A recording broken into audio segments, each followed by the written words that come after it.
1,666 from the Office of the Vice President and 950 from the Department of Education.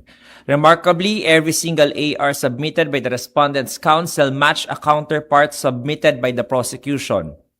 By establishing this massive baseline of common documents, the impeachment court bypasses hours of redundant authentication, debates, and drastically accelerates the trial timeline.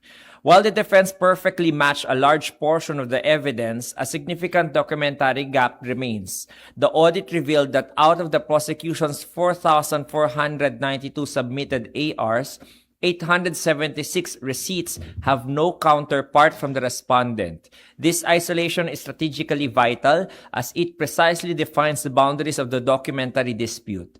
Moving forward, the senator judges can focus their forensic scrutiny specifically on these 876 unmatched documents, while proceeding directly to the substantive cross-examination regarding the 3,616 common receipts. As to the presentation of evidence in chief for Article 1, the testimony of House Prosecution Panel's fifth witness, Marivic Pareja, the House Prosecution Panel's Congressman Lordan Suwan conducted the direct examination of House of Representatives Ms. Marivic Pareja. But to accelerate the proceedings, the court took judicial notice of 11 official House records not previously requested for judicial notice, including OVP position papers and letters explaining their absences from the CGGPA hearings. This procedural masterstroke bypassed hours of redundant authentication testimony. The impeachment court only acknowledged that these documents exist and were officially received. It did not accept the contents of these documents, such as OVP's excuses, as truthful or legally valid. The evidentiary weight of those explanations remained entirely subject to the senator judge's scrutiny. Since the testimony of the witness is not needed anymore due to the court taking judicial notice and the respondent's counsel stipulating on them, the witness was excused at 10:27 a.m. The counsel for the House Prosecution Panel's attorney Amado Ligutan called on and conducted the direct examination of Ms. Gina Acosta, former Special Disbursing Officer of the Office of the Vice President, as their sixth witness. The counsel for the House Prosecution Panel, Attorney Ligutan, qualified and then moved for the declaration of Ms. Acosta as a hostile witness due to adverse interest based on Rule 132, Section 13 of the 2019 Rules on Evidence. Such a declaration entitled Attorney Ligutan to ask leading questions during a direct examination and on the party calling to impeach his own witness, which are not usually allowed. Due to lack of material time and the inclement weather, the direct examination was cut short and will be continued tomorrow. Following rulings by the presiding officer Escudero on various evidentiary motions and objections by both parties, the trial was adjourned. Pursuant to the rules of procedure on impeachment trials, the impeachment court will resume session on Tuesday, August 18, 2026 at 10 a.m. The agenda is a continuation of the presentation of the House Prosecution Panel's case-in-chief for Article 1 through the continuation of the direct examination of the witness Ms. Gina Acosta, the former Special Disbursing Officer of the Office of the Vice President. Any questions? Yes, hi, attorney. About the issue with us as the witnesses use of Bisaya, was there may concern po ba na sinasabi niya po hindi po siya marunong magtagalog pero in fact marunong naman po pala siya in the end? When at inamin lang niya po yun after a senator judge expressed concern about her about her request. Yung pagsasalita po ng ibang lengguwahe o ibang dialekto, nakapaloob po yan doon sa pre-trial order. Ni-request ng House Prosecution Panel kung pwede pong magsalita ng Filipino o kaya naman po Ingles na hindi katulad ng sa ordinaryong korte na English po lamang. Ngayon po, yung naalala nyo, meron din pong mga remarks sa ibang dialect before na nag-oppose po yung Respondents' Counsel.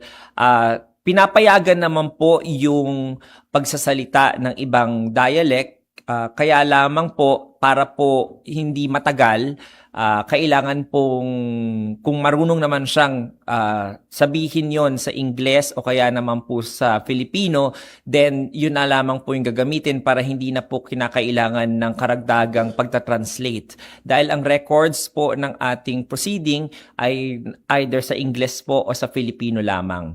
At hindi po nakararaming nakakaalam ng ibig sabihin po ng mga words kapag ito po ay isinambit sa ibang dialekto. So wala naman pong problema doon. Ang pinaka kailangan lamang po balansehin ng impeachment court ay one, mailabas po sa yung katotohanan doon sa testimonya ng isang testigo. Kaya kung maaaring tulungan siya sa ibang dialekto, gagawin po iyon. Pero yung kung marunong naman po siya, katulad ng sinabi ni presiding officer ng Pilipino o Ingles, yun pa rin po yung preference ng testimonya niya. So tutulungan lamang po siya ng korte, pero ang preference pa rin po Ingles at Filipino. Pero magkaka-interpreter na po during the trial, sa susunod na araw. Mukha pong ganon kasi po hindi rin handa yung ating clerk of court at saka yung secretariat po na may designated po. Pero sa ordinaryong korte po, ganun po yung nangyayari. Usually po kaming mga abogado, nag-request po kami ng interpreter and the court will appoint an official interpreter para kung ano po yung official na interpretasyon ng interpreter na yun po yung mailalagay sa record. Attorney, curious lang, bakit po mas pinaaga yung pag-adjourn ngayong araw? Ngayong araw po, dahil po, unang-una, nag-work suspension na po yung ehekutibo, nag-issue na po yung Office of the President ng work suspension. Pangalawa po, nag-issue na rin po yung Supreme Court ng work suspension at ngayong hapon mula 12 o'clock onwards. So, dahil nandito na rin po tayo, no, itinuloy na lamang po ng ating impeachment court na magpatuloy ng ilang oras dahil nakaschedule na rin at nandito na rin po tayo. Pero ang pinaka consideration po ay yung work suspension dalawang branches of government. So since the legislative is the only branch of government who hasn't called for the work suspension, kaya pinagpaliban na po muna at least na iklian po ng isang oras yung ating impeachment trial for today. Last na lang sa akin, attorney. Update lang po dun sa ruling ni presiding officer kasi sabi mo po last Friday, dapat ngayong araw siya magro-rule about dun sa manifestation ng defense. Ano po yung update? Opo. Meron po na siyang handang ruling dahil nakaschedule nga po na today nga ibibigay yon. Ngunit po hindi po naaayon sa nangyayari sa ating sitwasyon ngayon na maraming kababayan po natin ang stranded, so hindi po nababagay na ngayon po i-release yung ruling ng ating presiding officer. So, kaya bukas na lamang po yun i-release para hindi na rin po mapahaba masyado kasi kung maalala niyo po kanina, bibigyan din po si Attorney Ligutan ng pagkakataon na makapagsabi ng kanyang panig. Kaya baka abutin pa po ng additional 30 minutes po yun. But had the trial not been cut short because of the work suspension and inclement weather, it would have pushed through today. Kaya lamang po yung timing po hindi po bagay at akma sa ngayon. Attorney, na-consider ba yung sinabi ng prosecution na parang hindi naman merit ng kaso, kundi procedural yung naging statement nila in public o kaya naging post sa social media ni Attorney Ligutan. So parang walang basis para sila warningan o mag-issue nga ng ganong ruling. Yes po, no, yung ating presiding officer, very pragmatic naman po yan at napaka-reasonable naman po at alam nyo rin naman po na he's also very liberal in his rulings. Binibigyan niya na as much leeway yung both parties, no, para makapagsalita at makapagsabi ng kanilang mga panig. So yung tanong niyo po kung nakonsidera yun ng ating presiding officer, definitely po kinonsidera yun ng ating presiding officer yung konteksto po at saka yung content nung posting na po yun at saka yung timing din po nung ano na yon. Ang hihintayin lamang po ni presiding officer kung magbabago pa yung kanyang ruling ay yung sagot naman po ni Attorney Ligutan dahil bibigyan pa po siya ng panahon makasagot. Pero kung tatama po at sasakto yung sasabihin ni Attorney Ligutan in open floor sa impeachment court, at yun din po yung inaasahan na isasagot ni Attorney Ligutan ng presiding officer, then his draft will not be changed anymore kasi pareho naman po yung ina-anticipate niya na magiging kasagutan ni Attorney Ligutan. Pero tuloy pa rin yung monitoring ng clerk of court sa mga public statements, both sides. Tama po yan. It's a team effort po. Yung clerk of court secretariat po talagang ginagawa po nila yung kanilang tungkulin regarding that matter. Sila po yung nagpa-flag ng mga remarks and comments ng mga panig, no, pati mga counsels outside of the court at sa media. At pati rin po yung staff ng ating presiding officer ginagampanan din po yung kanilang tungkulin. Covered regarding ba that doon matter. si BP Sara, sir, doon sa magiging ruling or warning? Kasi yung prosecution, sabi nila, dapat daw kung sino mang dapat i-call out yung attention. Si BP Sara, dahil may sinasabi siyang yung the prosecution is bending the law, yung gano'n. I think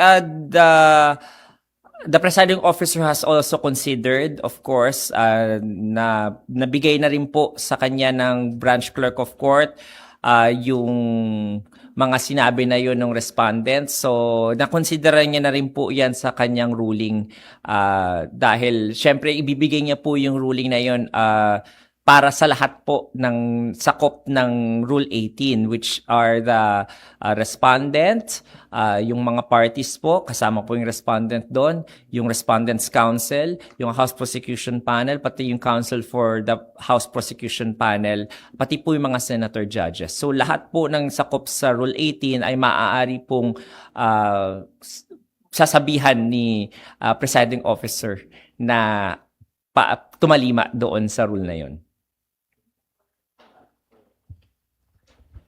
At attorney, about lang po dun sa supposed change of schedule na hapon na po, may update po ba? And do we expect when po magisimula na afternoon na po yung session para sa supposedly 1 to sawa na raw po? Yung yan po ay under consideration pa rin po kasi hindi po sila makakuha ng consensus na ibahin po yung oras, pero continuous advisement naman po yan sa ating presiding officer at yung mga senator judges. It's a continuous communication between them, no, kung ano po yung mas nababagay. So siguro hintayin pa rin po natin yung ilang mga araw, no, siguro with what's happening with the inclement weather, etc., they will be able to factor this in as well in their decision. And pag nagkaroon na sila siguro ng consensus or even a majority of them na will decide the afternoon, sasabihin sa atin yan kagad ni presiding officer. And he said he will inform everyone in advance. So kung end of this week po, baka merong pag-iiba din, bibigyan niya tayo ng update regarding that. So, attorney, ano pong kinalaman ng inclement weather sa change of schedule? Ano po yung how is it a factor? Kasi minsan po umaga o hapon na po nagsasabi na wala na pong pasok. So mostly po umaga nandito na lahat tayo at nandiyan na. So tinutuloy na rin po ng ating Senate President at Presiding Officer yung proceedings for the whole day dahil nakapasok na po tayo. So kung para hindi naman masayang yung efforts din ng ating mga employees ng Senado at saka ng impeachment court. So yun po yung isa sa mga factor, no. Ngayon kung hapon po yung hearing at umaga po at medyo lunchtime magbibigay ng work suspension yung executive department and the Senate President, then hindi na po natin kailangan nandito ng maaga at yung ating mga witnesses din po pati yung mga counsels po ng both parties, hindi na rin po kailangan umattend dahil nalalaman na natin within the morning and the lunchtime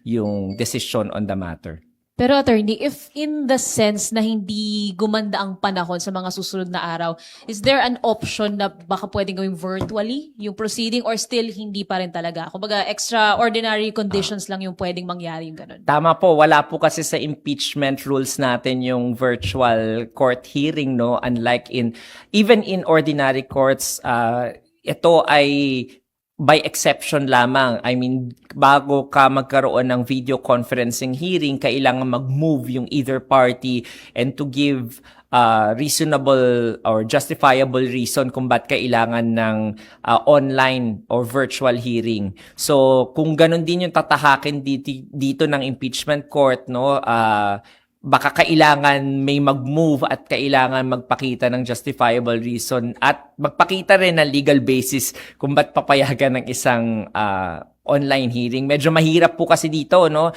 Sa ordinaryong korte, isang hukom lang ang nandoon, pati yung mga court staff.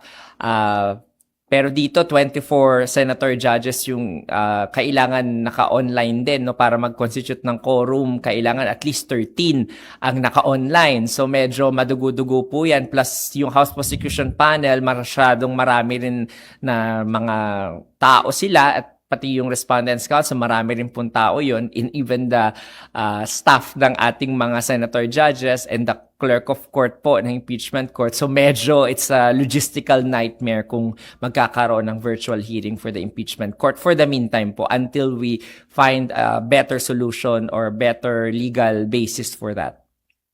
Attorney, yung pong violation, kung meron man ng sub judice rule, ang magbababaho ba ng ruling ang presiding officer na lang or kailangan pang mag-meeting ng buong impeachment court or they will leave it to Senator Escudero na? Tama po. Tama kayo dyan. Base po sa ating Senate impeachment rules, the presiding officer has the full discretion to decide on these matters.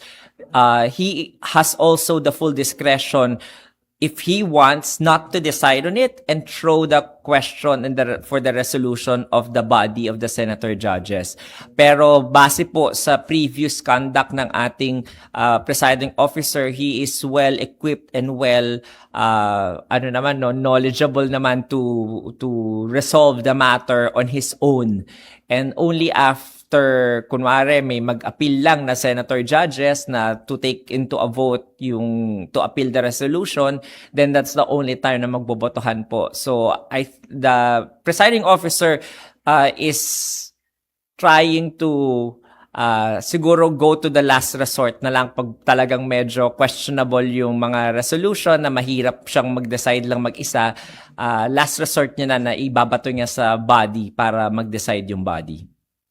Hindi ko po alam kung natanong na kanina, sorry. So, likely po tomorrow ang ruling ni Senator Escudero? Tama po kayo. Nakaschedule po talaga today. Finalize na yung kanyang ruling. Kaya lang, because of the timing, medyo pangit yung timing to release it today kasi sa mga nangyayari po sa labas ng Senado. So, he opted na to defer it for the meantime. And also, we have to spend time listening to Attorney Ligutan's explanation. It will also take time for the court staff and then all the Senate employees to hear it and actually digest the explanation. And I think the Senate President and the presiding officer wanted to suspend work for the afternoon. At least at 4 p.m. medyo isususpend na para makauwi na maaga yung mga court staff for their safety as well. Attorney, susugan ko lang yung issue dun sa hindi paglalabas Long time no today. see, Dexter. Yes, sir. May kinalaman po ba ito dun sa mga nagte-trending sa online na may mga naglabas ng pahayag na maging maingat ang impeachment presiding officer sa pagbibigay ng kung anumang desisyon sa prosekusyon dahil may mga senator judges din naman nahayagang pumapanig sa isang panig doon sa loob ng impeachment court. Hindi yung tanong mo is kung naimpluwensyahan siya ng mga mga noise sa labas po regarding the matter, no. Kung kilala niyo po yung presiding officer ever since, kahit last year pa po, regarding Fort With, hindi po si presiding officer Escudero na-impluwensyahan ng ng mga unnecessary noise po na ganyan. Medyo he's very independent person and senator na meron siyang sariling paninindigan. So, kung anong alam niyang tama at merong basihan sa batas, yun po yung gagawin niyang resolusyon doon sa mga issues na kailangan ng kanyang resolution. So, yung pag-suspend po o pag-defer ng kanyang resolution today doesn't have any, walang kinalaman po yung mga sinabi ng mga ibang mga tao po sa labas, no? Dahil, alam niya na po, no, yung kanyang papatunguhan doon sa kanyang resolution based on his due diligence at saka complete staff work din ng kanyang mga staff. So, kaya medyo pretty firm naman po yung legal basis noon. At doon po sa mga senator judges na pagtatanong, meron pong Supreme Court decision yung People versus Guambor that allows ang mga judges, ang mga hukom na makapagtanong ng clarificatory questions even to a point na to test the credibility of the testimony and also the witness themselves. So, kahit na mukhang nasisira yung isang theory of the case ng isang panig dahil sa pagtatanong na yon, the Supreme Court has said that that is allowed and should not be considered as being biased against or in favor of one party or the other. Attorney Las na lang po. For the record lang din po, kasi August 13 yung deadline dun sa iba pang requirements ng bank na pinapasubpoena po. Ano na po yung sunod na mangyayari? May date na po ba for the conference, etc.? Yung sa date ng conference, I think they are already finalizing yung ruling doon sa in-camera inspection nung AMLC report, no? Nakausap ko yung presiding officer regarding that, and they are ready to give the update, no? In open court about those matters, kasi medyo ilang linggo na rin naman yung nakalipas dyan, no? So, pero dahil maraming mga nangyari in the past few impeachment court proceedings, so mas inuna muna yon ng ating impeachment court at nung secretariat at nung clerk of court. Wala pa pong nabababa sa either of the parties? Wala pa po. As between the clerk of court pa lang po si Secretary Bantug at saka si presiding officer yung nagbabalikan regarding that draft.